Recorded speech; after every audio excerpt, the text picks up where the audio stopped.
Hi, this is Untold with me, Niamh Buffini, where we dive deep into some very well-known Irish faces about their careers, their journeys, their lives, and what they're excited for next in life. We also get to grips with some untold stories behind the scenes where they may not have shared before with the Irish public. You heard it here first on Untold with me, Niamh Buffini, downloadable from wherever you get your podcasts. McGarry, you're very welcome to the podcast Untold with me, Niamh Buffini. You're looking amazing, and I know you're only off a flight from Paris. From Paris. So French, so chic, so lovely. So thanks so much for having me. Oh, look, you're very welcome. All right. Thank you. Basically, I wanted to talk to you about your career, and I know a lot of your career has been on TV, in the public eye, on social media, and we were talking before about, you know, how each show and how each experience is just such a different experience throughout time, and you've almost grown up from your 20s into your 30s on TV. Yeah. So where did this all start for you? I suppose, Niamh, I was very into social media. You know, I was very influenced by the Kardashians. I loved watching them and Big Brother and stuff like that. And I just got involved in social media and then loved reality TV. But it was very hard to start. You know, you're reaching to people saying, I want to be, you're applying for shows, you want to be on this show. And I remember one day someone reached out to me from Body Fixers in the UK, at Channel 4, I think it was, and they were like, hey, do you know, have you got anything you want to come on the show for? And they loved my story that I was dyeing my hair black and that I wanted to go ginger again. So I started off by doing that show. Wasn't the best experience of my life because, again, it was my first show. Yeah. I didn't behave probably the way I should have probably behaved. I thought, you know, going in there and being a bit bitchy and a bit sassy and being a bit like, you know, dramatic was going to get me the right viewership, but it didn't really go that way for me. It was more like people were like, why did you behave that way? I just thought that was the way I should have behaved. At that age, I wouldn't have really known. Yeah. And then I started to kind of make events and do events and host events, and people used to reach out to me and say, you'd be really good at doing a little bit more reality TV in Ireland. And then Blind Date Ireland came up, and I remember going into the casting and I was just talking to a lot of people in the room, and I was just being myself, I suppose. And then next of all, I went in and they were like, you know, you're making everybody laugh in the waiting area. And I was like, am I? And they were like, yeah. And within a week, they were like, we want you on the show. And I think from there, that's where I started to understand myself a little bit more, that just being yourself and just being relaxed and just being yourself, that's it, kind of helped me get into the career of reality TV. From there, the ball started rolling. Okay. And in being yourself, like obviously you've gone through a few look changes, but you've gone through a few different decisions and changes in your career. Yeah. Was every decision for you really purposeful, or was there a point in time where you thought, this is the direction I want to go, I'm going to go for it and launch myself into it, like you did with social media? You launch yourself, like what was the purpose for that? What was the end goal? I suppose I always wanted to be in the entertainment business. Okay. And that's whether it was presenting, whether it was hosting an event, whether it was being reality TV, or even being on the radio. It was always something I wanted to do. So the doors were open for me in the right way. Every opportunity I got was what I wanted. And to be honest, I'm that type of person where I can't lick ass. I can't do it. I can't do that. That's just not me. Yeah. I remember seeing a medium and she said to me, you know, you're going to meet this certain person. They work on this certain TV channel. And, you know, what you're going to do is you're going to go up and you're going to buy them a drink. And I was like, I'm never going to do that. And she goes, but you need to do that. I'm like, well, why do I need to do that? And she goes, because it gets you in there. I'm like, no, that's not how I roll. It happens for me. It's meant to be. And that's it. But I remember one time I never told anyone this, but I was casted for Catfish UK. And what they were trying to do was they were trying to get me and this trans girl that I know very well to basically say we had a story about a guy that I was seeing, but she was seeing him behind my back. Yeah. So we flew together separately to meet the producers in London. I never really knew the trans girl as much. I just knew her through social media. We were just friends. And something just told me and dawned on me that this isn't the right path for me. And I remember doing my psychology assessment on Catfish UK. You do all these assessments before you go on reality TV. You just don't pop on and think everything's going to be fun. They have to really assess you. And I kind of messed it all up because I got the potential boyfriend name wrong. And then I got a call from Catfish basically saying that, look, it's not going to work out. We're not going to film the show. But that was because I knew the show wasn't for me. I couldn't invest my time in it. I couldn't be my authentic self. So I knew from there, that's not for me. It's not the kind of show I need to do. So every show I've done after that then was always a show that was going to benefit me in the long run. Well, you're dead right. In terms of like the very beginning when you started to get offers, was it always yes, yes, yes? Because you knew maybe it was going to benefit you in the long run, but you just didn't know how? Or was it a case that you did one and you kind of went, okay, put on the brakes, I got to go in a different direction here? At the start, it was more so I was saying yes to everything. Like, it was just like, yes, yes, yes. And at the start then, I wasn't getting all the opportunities. So people would like reach out to you, you'd get probably halfway through the casting process, then you would never hear from them again. But then as time went on and all the other shows that came through to me, it all worked out in the right way. But at the start, it wasn't easy. It was like me kind of chasing producers and casting directors for this opportunity. But now, as you get a little bit older, you kind of decide what kind of show you want to do. So my direction's gone a little bit different now. So like, I couldn't imagine myself doing certain shows here in Ireland or the UK when I watch TV. If you asked me that 10 years ago, I would have said absolutely. But now that I'm in my mid-30s now, I'm very sophisticated that I don't think I'd actually do those shows anymore now. So all the shows I've done to date have been the right ones for me. I think it's led me to where I am. Like the previous show, and we'll probably get into it, is that like, you know, if I didn't have plastic surgery, would I've got on that show that I recently won? No, I wouldn't have. So I always believe that it's a journey for me and that it was created for me. And I do believe in manifestation, that like the universe was working for me. And when I was going through all these like body, probably dysphoria and like, you know, wanting to change my appearance, wanting to be accepted, wanted to feel loved, wanted to be happy, I think it was all for a reason. It was all for a purpose. And I think the last show that I was recently on just allowed me to be authentically myself now. I'm so more comfortable and more content in me now since doing that show. Every other show I've done before all of that was just like a little bit of a roller coaster. It was just like a little bit of money, a little bit of exposure, a little bit of this. But that other show I just done recently was like helped me navigate where I'm going in life now. So let's talk a little bit about that show. Then. And because I know from doing some TV programs, whether it's kind of fixed where you're on it for a particular reason, whether it's for your profession or not, versus you being yourself on a show and they want you for your personality, can be very different experiences.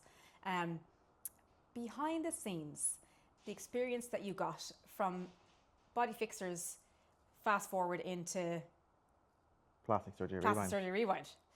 Like, how different were they? And I know you're at a different time frame in your life and you were a lot younger in the first show, but how different were they personally for you? And what was it that you wanted to get out of them? Because obviously that was recent-ish, within the last 3 years.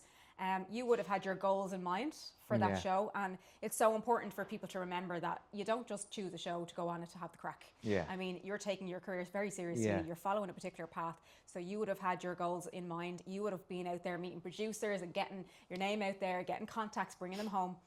So tell us, what was the goal for you with that and the end experience that you took home with you? Suppose when I was asked, would I go on this show, I honestly didn't know what the show was all about. I remember just getting an email from a casting director in the States basically saying, do you have surgery regret? Or are you unhappy with surgery you had? Or are you wondering why you had this surgery? When I got the kind of email, the opening email, I was a bit like, first of all, I don't know this lady. I don't know what she's talking about, because at that stage, I was only freshly after having a Brazilian bum lift. So my mind at that time wasn't really thinking about getting rid of the bum lift. At that time, I'm just being honest, it wasn't. And then I kind of read it again and I kind of went, you know, into the kind of PDF file of the actual show, and I was a bit like, well, I'm very unsure of why I've had the surgery. I'm a little bit unsure of why did I go through that route? Who am I trying to impress? Because right now I'm a year in after my surgery and nothing's really changed. Like, I haven't found the love of my life. I haven't got more successful than I ever thought I was going to be. So I kind of said to myself, you know, I'll have a chat with them. So I had a chat, I had a casting. And when I told her my story of why I've had surgeries, because I wanted to be a little bit more accepted. I want to be on a little bit more of the trend. So I wanted to be relevant. I wanted to be hot topic. And I suppose you are, though, and you always were. Well, I didn't really kind of realize it. And I kind of said to the producer that that's the reason probably why I had it done.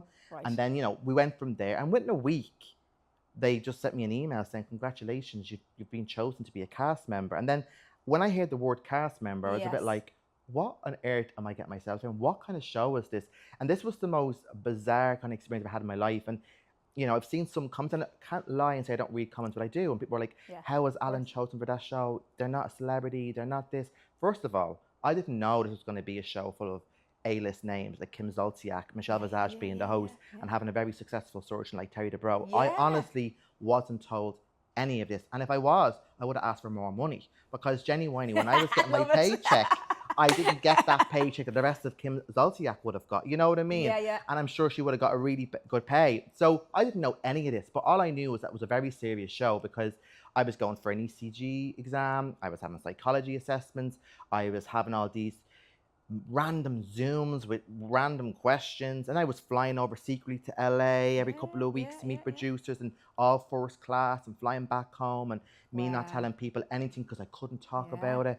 And then boom, I got a phone call one day just saying they want you to be in the house from the very start.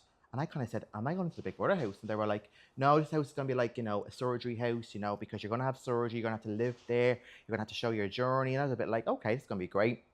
I remember going over and it was manic. I wore the same suit, that green suit for my entrance. I wore it for about a week because of the outtakes. You know, I was hidden in a hotel for a week before all of that.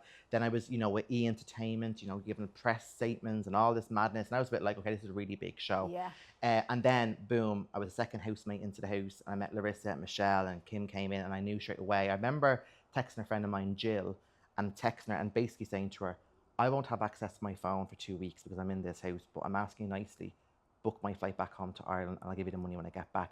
Because I just felt that this show was not going to be the kind of show that I'm going to be able to be in my authentic self, because I just felt like really big characters. Kim Zolciak from The Real Housewives of Atlanta is really, and I just felt that energy that it's not going to work out. Larissa, you didn't sit with it. I just didn't, that second, that moment of my lifetime, and then looking at Michelle come out, who is amazing and the nicest bitch I've ever could meet, but very intimidating too, because she's in the industry a long time. I was a bit like, no, I won't be able to do this show. I just won't be able to do it. I won't be able to continue with this. But something happened, went into the house, we started filming scenes. I went to bed and I woke up the next morning feeling a little bit like, will I go? Will I speak to the producers about it? And it was just that moment. Kim came into the room and she knocked at my door and she goes, Elvis, are you awake? And I said, yeah. And she goes, come on, you're great fun. I love you. And I knew straight away, okay. You were content. I'm content now. Right. She actually likes me. And it was all about just being liked. It was all about, am I going to fit in with these guys? Because they worked in TV much more than me. Like, they grew up on TV. They, like, have been on really big, successful shows that have been worldwide. I was on Body Fixers. I was on Blind Date Ireland. I was on Pulling with the Parents. They're only Irish shows that the world doesn't get to see. So I was with people that were just people that have been on TV for a long time. I was intimidated by that. But they're big personalities. Big. And very intrusive, intense. Like, you've never dealt with that before. I'm sure you've come across it to a point, having worked in TV with big producers, and directors, even a little bit like that as well.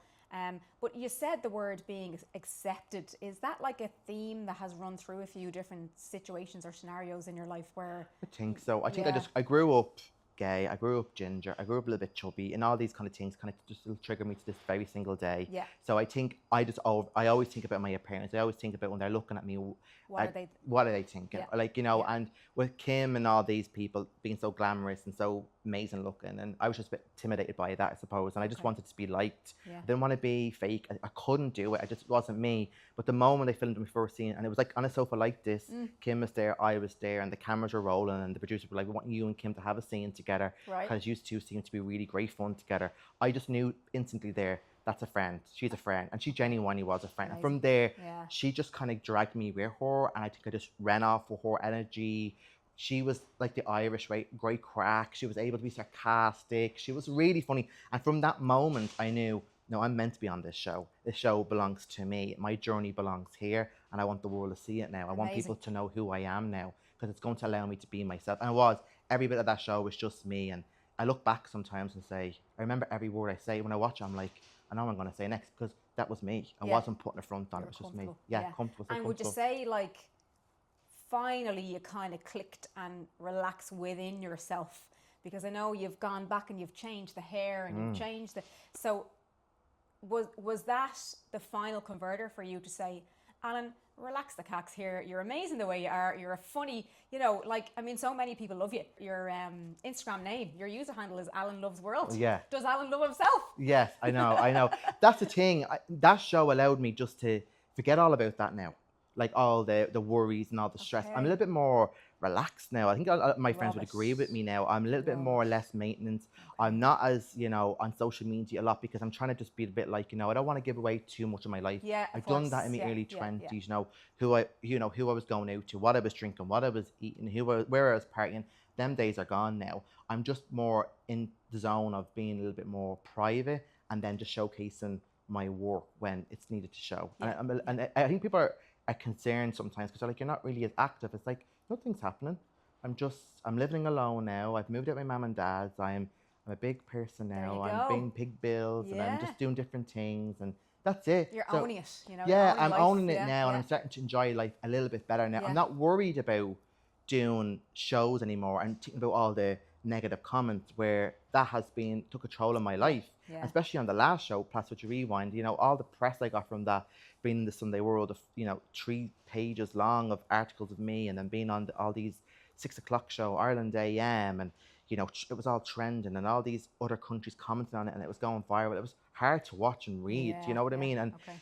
people don't get it. I know people always say like, yeah, but that's the job you're in, but it doesn't mean I have to listen and take all that horrible Absolutely stuff, not. you know? No. So yeah, but now I'm just a little bit more relaxed. I'm a little bit like, I'm ready for my next challenge. I'm ready for my next journey. I'm ready for my next goal. So what's yeah. next? What's coming down the tracks for you? So yeah, like I am in the process of a new show. Well, I don't know if I'm on it, but like, you know, it's something new that's coming up very soon. Amazing. And I'm only back from being in France because I had to go there. Yeah. So like, yeah, stuff is coming. I'm hosting Miss Bikini Ireland this weekend. So Wow. so I'm looking forward to doing that. Like, you know, I haven't done a lot of shows. That's the thing as well. Like, you know, you come back from America. Yeah. You know, it's been there for Yeah. nearly a year. Yeah. You go back to normality. You know, Ireland's very small. It's, you know, it's a little bit harder to get noticed a little bit quicker than you would in America. And, you know, you come back from America thinking, right, maybe my journey and my career might take off a little bit more now. Yeah. But that's not really the case. You Okay, know what I right, mean? yeah. But it's not a bad thing. Obviously, you haven't let it stop you. No. Like you're so resilient, and I think there's a great message here in the way that you've approached things, and that you're pulling back a little bit. You're not like so needing to be accepted. You've accepted yourself, and if the rest of the world doesn't accept you, well, let them off. You know. That's the way I'm gone now. Yeah. And, you know, when I'm out and about, people look at me, but then my friends would say to me, oh, they're looking at you because you recognise you. They're not. Right? And I'm a good judge. They look at me because I look different and I'm a little bit more out there. And that's fine. But that doesn't bother me anymore. Like, I'm numb to that now. Okay. Like, I'm numb. Like, when I was away 2 weeks ago, a friend of mine said, like, everyone just stares. I'm like, yeah, but don't remind me. Because right now I'm numb by it. I don't need to know anymore now. Just leave it at that now, because when my friends get involved or anyone gets involved, it's like it triggers me down. It's like you're noticing it, it's going to make me anxious, it's going to give me a lot of anxiety because that's what I suffer with and I don't need it right now, so just ignore it. So I'm a different person now. I'm kind of just like more content, I'm more relaxed, I'm more chilled out. I'm more a little bit like, I'm not as eccentric as I used to be. Now, cannot lie, I'm only kind of back on social media as in like posting. I haven't really been doing a lot of that, but I've noticed now when I'm going out, and I am, because I identify as non-binary, so I'm very flamboyant, and people are always curious about my sexuality and my gender. Are you trans? Are you transitioning? And that's my story and that's my journey. And I'll talk about that when the time is right. But right now, I'm just me, and I'm happy being me. But when I'm going out, I'm wearing what I want to wear. Yeah. And I notice that when I post it on my social media channels, straight away, I'm trending. And it's good for me. Yeah. I'm loving it. Yeah. You know, it's getting loads of reshares. Like, my engagement is really high. It is huge. Like, my last post got like 75,000 views. Like, you know, so for me, it's like, okay, that's good. I know how to engage my audience. If they want to know what I'm wearing on the weekends now. So I'll start doing that now because I'm back on social media. Because that's the business person in you, though. Yeah. And I think there's so much strength in, okay, well, let's be practical about this. Yeah. What triggers my audience and what gets them engaged in talking about things. Yeah. And for you, so obviously out and about a little bit more, it's Pride Month this month. Yeah. What does Pride Month mean for you, and are you getting involved? Absolutely. Like, I love Pride, and I think Pride is so important because it's harder now for our type of people right now with the hatred and the fake. Dublin can be a nasty place. Yeah, it can be. There's a lot of scaremongering. It's sad that people are dragging people down and targeting people, and then people with different sexualities and genders, and then the trans women getting hate, and that we're all, sickos and we're all this. It's hard. And then people will say, why do you need Pride? But that's the reason why we need Pride. You know what I mean? It's because we need it to share love. We need to share it to be happy and show people that we're just like you, except we just like the same sex or whatever. Yeah, I know a lot of people that say to me like, you know, it's a decision. It's like, it's not a decision. It's, you know, it's part of your life. You know, you're born that way. Yeah. And that's just it. And then pride is not just for us, you know, it's for everybody. Like, you know, black Irish people, and people think when you're, you know, black that you're not Irish. It's like my niece is mixed race and she's Irish, and the story. And it's pride is for everybody to be involved. And I just love to see different types of people, diversity all over Dublin and Ireland celebrating it. Coming together. Because it just means a lot, you know what I mean? And I don't know why just people just don't understand that there's more than just white people in the world. There's all types of people in the world. Do you know what I mean? Yeah. You can go anywhere and it's all types. And people need to realise that and get used to it, because it's not going to change. Yeah. It's only going to be that way. It's going to get better, hopefully. And that's it. Do you know what I mean? So Pride is just a great time for everybody, and I just love it. And I just think Dublin just comes alive. It's even bigger than St. Patrick's Day. And that says a lot. Do you know what I mean? I love the way you've captured that. And there's a lot of straight men out there that, you know, are bi-curious, and they probably don't want to say, because, you know, back their day, it's like it wasn't a thing. But you can be who you want to be. If you want to kiss a man and kiss a girl and kiss whatever, that is fine. And I just wish people could just be that way. But it's easy for me to say it, but, you know, I know, it is easy for me to say it, but I just want people to understand that, like, you know, you are who you are and you just can't change. And I started to learn that as time has went on now, that I'm this way and I just can't change it, unfortunately. But I'm happy with that. Lady Gaga said it. Yeah, there you go. We so are I'm this happy. way. Yeah. Do you know what I mean? Well, amazing. And what is, I know you said you have potentially a new show coming up. What's kind of on the back burner, on the long finger? Is there anything else coming up for you, or are you focusing on more hosting events, social media? What's like, you know, as I said, like I am back hosting this weekend, which I'm really excited. Do you know what I mean? I haven't done it since October. I hosted an event in October, so I am back. So more TV. You know, I really do love doing reality TV. It's like I don't know any different, you know. So, but I'm at a stage in my life now that the shows that I do are always going to be a show that kind of just showcase me as a person, not just hopping on a show just for popularity and just because I wanted to do it. More so just because it's me. So more about reality TV, and I hope this show, which is a total different show U-turn of what I've ever done before, more of a kind of like, you know, I was just going to say the word and I would have gave it away, but I'm not going to say it. More of a struggle, as in, like, you know, something you would think like I wouldn't kind of do that outside your comfort zone, big time. And I need to do things like that in my life. Out of my comfort zone. Challenging yourself. Yeah. I'm not as crazy about getting blow dries anymore now. When I was on plastic surgery, when I was all about, you know, I better get a blow dry today. Like now I'm a bit like, few rollers will do it. Few rollers will do it, and I'm done. That's it. I'm just more content, but more TV, definitely. Okay. Well, watch this space for you. That's it. And congratulations on an amazing career so far. Thank you so much. I just want to know, is there anything, because this podcast is obviously called Untold, is there anything untold that you want to share today? I don't think anyone knows that I just recently moved out of my home after living there for over 30 years. Wow. And my mom is deaf, and then she got diagnosed with diabetes type 1. So she kind of relied on me. So she was more like the person like, oh, please don't leave. I can't do this on my own. But I had to go because I was like, I can't do it. So I kind of still care for her. Yeah. So I do all of her insulins. I do all her Dextom. So it's a patch she has to wear in her arm that she has, because she's deaf, she can't hear the buzzer going beep, beep. So I do a lot of that with her. And I think people don't realise that. That on behind the scenes, that when I'm really quiet on socials, I'm kind of there, my mum kind of helping her, because my mum was a very sociable butterfly. And that day when she was diagnosed with diabetes, her whole life turned upside down. And I remember she went to the doctor and she was dehydrated and her blood sugars were sky high, and the doctors rang me and said, your mum's, it's fatal. Like if your mum doesn't go to James's right now, it's fatal. Yikes. So my mum wouldn't get in the ambulance because she was too kind of proud to get in an ambulance. She got the bus all the way to James's, and straight away when she went to the triage, they just dragged her in, got her into a bed, and, you know, put the drip on her or whatever. And yeah, it was a very serious thing. She was in hospital for like nearly 2 months because it was really, really bad. So yeah, that's another thing people don't really realise, that that's a lot of pressure on me sometimes. But look, that's part of life and that's fine. Yeah, but there's a lot more behind the scenes than what people see on social media. And I think people need to be cognizant of that when they say nasty things, or, you know, they might make a remark that could be triggering. You know? And my mum is deaf, so like it's very hard for me to explain this, but her concept of how she speaks and how she writes is very different to how we would, because we can hear and we can pronounce things.